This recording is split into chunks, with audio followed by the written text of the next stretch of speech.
Wow, ano yan? May Bilo-bilo. Ito ang pinakamalaking bilo-bilo. may luto ko gagawin kong juice. Bilo-bilo ka. Calabash fruit. Calabash. Good morning. It's a big miracle fruit called calabash. Calabash fruit. Sisimulan ko lang gawing calabash juice. Una, lalagarin natin. Biyakin. Tapos, gagayatin. Kapag nagayat na, saka natin siya ibo-boil. Yan. Madali na siya kasi lumubog na. Hugasan natin. Kasi, syempre, atin munang lilinisin ulit yung ating kalat para naman malinis din ang ating ginagawa. Okay, pagkatapos, atin siyang kukuhanin. Siyempre, kailangan may side of the cross din. Ganun lang po yan. Kuhanin natin yung laman niya. And then, ating pakukuluan. Ubus na yung isa. Kaya, ito namang isa. Ulit. Kayo din ulit natin kasi kulang-kulang po nila sa kaserula. Pakukuluan natin to. Sinalang ko na siya sa gasol. Mahinang apoy lang.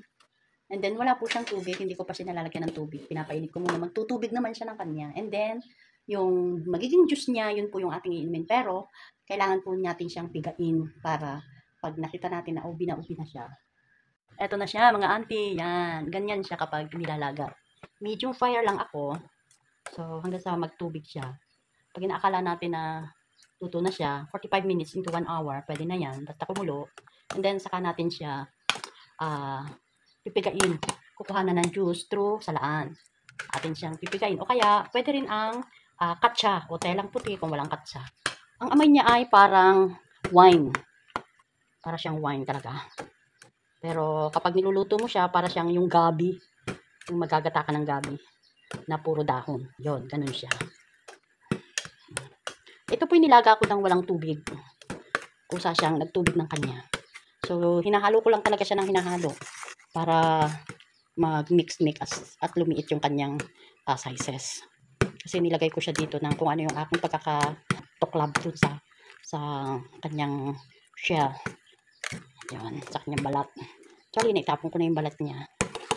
Yan. So, wait for another 30 minutes po tayo. So, meron pa akong 10 minutes. And then, after 10 minutes, papatayin ko na siya. Saka natin siya sasalain. Para siyang gabi, di ba? Ang calabash fruit. 2 miracle juice fruit.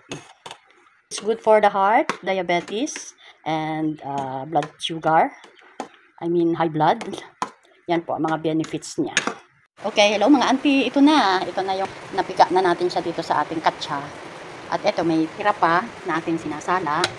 Then, bago natin siya ilagay sa bote mamaya, sasalain pa rin natin siya para pino yung matira dun sa pinakang juice niya.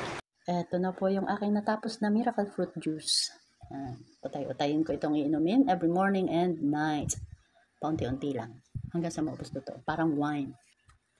Yan po. Bye!